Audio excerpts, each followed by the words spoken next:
네, 여러분 안녕하십니까?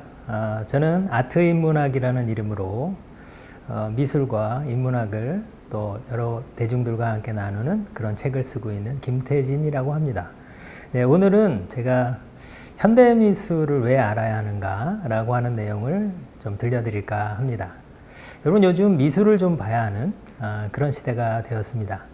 왠지 주변에 미술관을 좀 다니는 분들도 늘어나고 그 다음에 또 인스타그램 같은 걸 보시면은 미술관에서 찍은 사진이 왠지 멋있어 보이는 그런 시대가 되었는데요.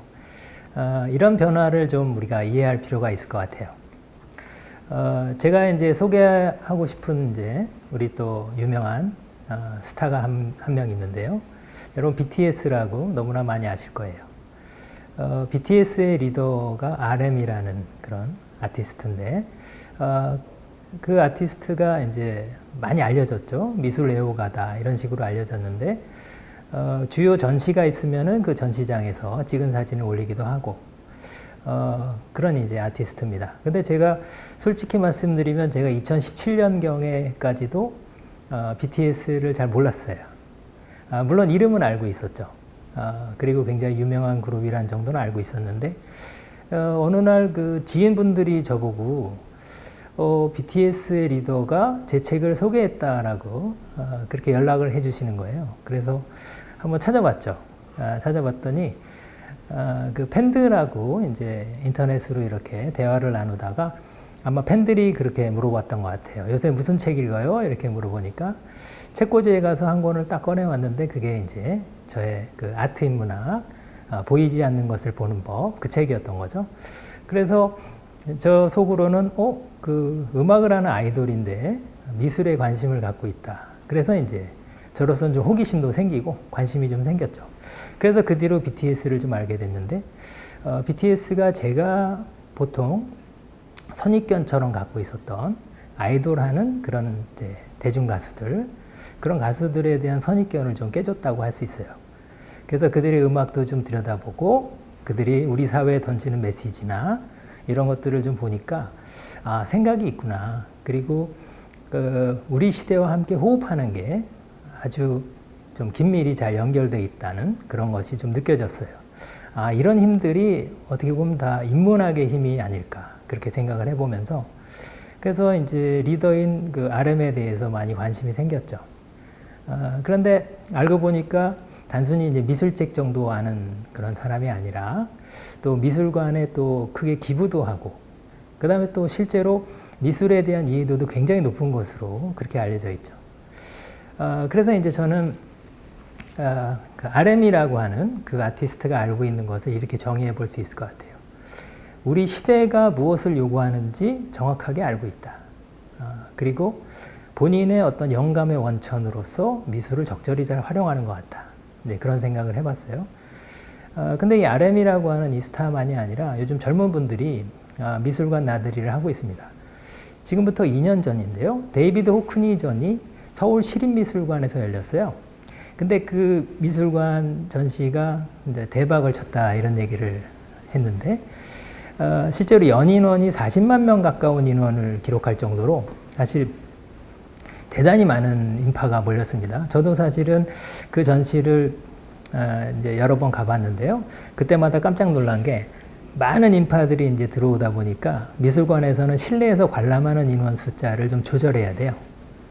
그러다 보니까 표를 구했는데도 미술관 밖에서 정말 긴 줄로 많은 분들이 이렇게 장사진을 치고 있는 그런 모습을 보면서 우리나라도 이제 미술을 보는 그런 시대가 되었구나 이런 거를 좀 절감했거든요.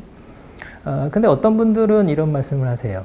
그 미술 보는 거 다 그거 보여주려고 하는 식이다. 그래서 아까도 말씀드렸지만은 젊은 분들이 이제 인스타그램에 자신의 어떤 삶을 남들에게 보여주기 위해서 하는 거다는 얘기죠. 그래서 처음에는 뭐 맛있는 거 먹는 거 이렇게 사진 찍어서 올리고 나 이런 거 먹는다 뭐 이렇게 보여주고 또는 뭐 멋진 곳에 여행을 가서 또 굉장히 럭셔리한 숙소에서 나 여기서 지낸다 뭐 이런 거 올리고 네, 그런 것들을 하다가 그런 것들은 이제 어느 정도 좀 익숙해진 거죠. 그러다가 젊은 분들이 자신의 삶이 뭔가 그럴듯하고 괜찮다 이런 걸 보여주는 굉장히 좋은 하나의 시대적인 트렌드로서 이제 미술 작품을 선택했다 이렇게 보시는 분들도 계세요.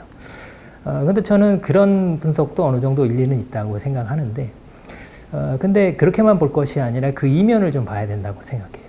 그 이면에는 무엇이 있냐면은, 과연 그러면 젊은 세대들이 무엇인가가 핫하다, 혹은 무엇인가가 굉장히 괜찮다라고 생각하는 것으로 하필이면 왜 미술이라고 하는 것을 선택했는지를 우리가 생각해 봐야 된다는 거죠. 저는 그 점에 상당히 중요한 의미가 있다고 생각하는데요. 그렇다면 과연 미술이 뭔데? 라고 우리가 생각해 볼 수 있겠죠. 그래서 저는 이제 두 가지 측면을 좀 생각해 봐야 된다고 봐요. 그러니까 뭐냐면은, 첫 번째는 우리나라만의 좀 독특한 상황이 있고요. 우리나라는 전 세계에서 유례가 없이 세계 최초로 후진국에서 선진국으로 올라선 나라라는 점이죠. 그 다음에 두 번째는 시대 변화를 좀 봐야 돼요. 시대 변화가 뭐냐면은, 우리 시대가 20세기에서 21세기로 넘어오면서 산업화 시대를 지나서 정보화 시대로 진입하고 있다. 우리가 이 점을 고려해야 될 것 같아요. 자, 그래서 첫 번째로 우리나라의 사정을 좀 보자 그러면은, 우리나라가 몇 년 전부터 이제 선진국이 됐다라고 말하는 지표 중에 하나가 1인당 국민소득이 3만 불이 됐다는 거예요. 근데 이게 우리나라만의 일이 아니라 사실 전 세계적으로 벌어진 일이에요. 무슨 말씀이냐면은, 선진국, 우리가 또 많이 동경해 왔었던 그런 서구의 여러 선진국의 경우에도 1인당 국민소득이 3만 불이 되는 시점부터 많은 대중들이 미술을 보기 시작했어요. 근데 그것이 공교롭게도 우리나라에도 똑같이 적용되고 있다는 거죠.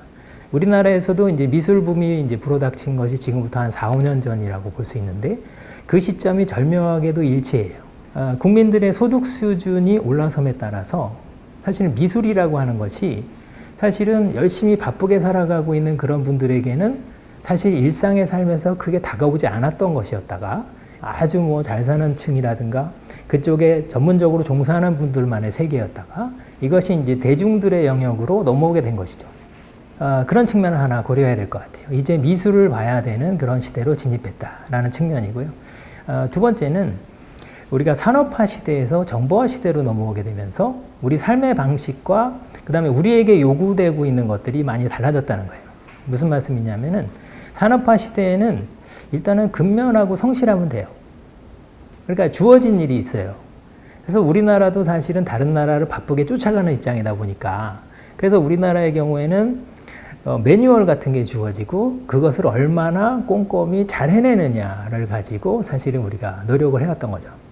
우리가 이제 공부에서도 강조하면서 가르쳤던 게 뭐냐면은, 수학적인 사고, 경제적인 사고, 이런 것들을 강조했죠. 그 다음에 이제 기술이라고 하는 면에서도 얼마나 기술을 완성도 있게 만드느냐가 굉장히 중요한 것이에요.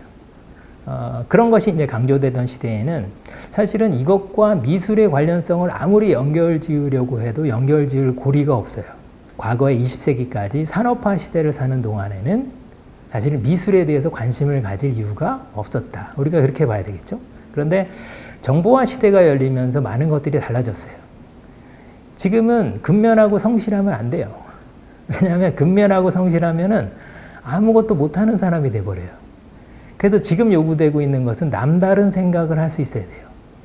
남들과 똑같은 생각을 하는 것이 아니라 무엇이라도 조금이라도 남들과 어떻게 다르게 생각을 해야 되느냐가 개인들에게 요구되는 거죠. 우리가 이런 생각을 뭐라고 하냐면은 예술적인 사고, 창조적 사고라고 해요. 그래서 예술적이고 창조적인 사고가 개인들에게 요구되죠.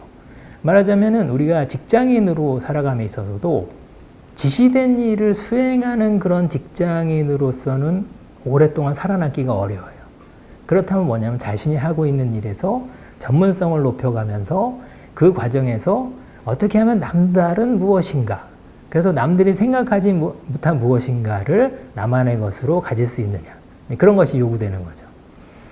그래서 이제 산업화 시대에는 없었던 새로운 역량이 요구되는 것이 뭐냐면은 그것이 바로 발상의 전환이라는 거예요. 어떻게 하면 발상의 전환을 할 수 있는가. 여러분, 이 부분에서 우리가 과거에는 우리가 수학 공부 열심히 해라, 뭐 경제 공부 열심히 해라, 뭐 그런 걸 많이 했었는데, 이제는 우리 시대가 예술을 알아야 되는 그런 이제 연결고리들이 정말 많이 생겨난 거죠. 자, 그러면 이제 미술을 그럼 알겠다 이거죠. 우리 시대가 미술에 대한 어떤 요구가 있는 것 같다. 그렇다면은 어떻게 하면 되느냐라는 이제 질문이 떠오를 수 있겠죠. 사실 미술이라고 하는 게 그동안 우리가 친하지 않았다 보니까 사실 어떤 이유로든 미술관에 가는 많은 분들 중에도 난감함을 느끼는 분들이 많이 계세요. 요즘 미술은 도저히 이해하기가 어렵다라고 하시는 거죠. 그럴 때 그러면 그냥 미술관에 가서 많이 보면 되나요? 이렇게 물어보시는데 그래도 돼요. 그냥 막연해도 보다 보면은 조금씩 보이는 게 있겠죠. 그런데 제가 좀 가이드를 좀 드리면 기왕이면은 고전 미술을 보시는 것보다는 현대 미술을 보셔야 돼요. 왜냐하면 고전 미술은 틀에 어느 정도 갇혀 있는 미술들이라고 할 수 있어요. 그런데 현대 미술은 그 틀을 깨고 완전히 자유로움을 향해 나간, 다양성을 향해 나간 그런 경쟁의 장이거든요. 근데 현대 미술은 아무래도 좀 어려움이 있죠. 왜냐하면은 뭐 예를 들어 미술관에 갔더니 천정에 두루마리 휴지를 막 늘어놓고 그리고 미술이다 이렇게 하니까 그런 거를 도대체 어떻게 이해해야 되나. 좀 이제 난해한 정도를 넘어서서 장난스러운 미술들도 상당히 많이 있죠. 예, 그런 게 어떻게 보면 좀 현대 미술을 이해하는 진입장벽이라는 게 이제 있다는 셈인데요. 근데 저는 이 다양성이라고 하는 이 현대 미술의 좀 난해한 이런 점을 이해하기 위해서는 그냥 단순히 미술가들을 하나하나 알아가는 것보다는 흐름을 잡으실 필요가 있다고 생각이 들어요. 그 현대 미술은 어떤 과정을 거쳐서 지금에 이르렀나를 그 핵심만 이해하시면은 사실 현대 미술의 이해의 길이 열려요. 그래서 저는 이번에 이제 현대 미술에 대한 책을 쓰면서 그 틀을 이렇게 잡아봤어요. 현대 미술은 어마어마한 다양한 세계이고 정말 새로운 우주인데 그 우주에서 별들이 막 터져 나오는 그런 순간들이 있었을 거라는 거죠. 그런 것들 하나의 점이라고 보고, 근데 그런 점이 하나로 존재하는 게 아니라 하나의 점이 있으면 다음의 점이 이렇게 탄생하는데 영향을 미치겠죠. 그 연결 과정들을 이렇게 이어가다 보면은 선이 되겠죠. 그래서 현대 미술은 어떤 점들이 펼쳐져 있고 그 점을 가로지르는 선들은 무엇인가 라고 하는 그 틀로 현대미술을 한번 제가 쭉 한번 그려봤어요. 그랬더니 5개의 선이 그려졌고요. 그래서 그 5개의 선을 이렇게 따라가다 보면은 현대미술은 어떤 과정을 거쳐서 지금의 모습에 이르게 됐나 우리가 이런 걸 생각해 볼 수 있겠죠.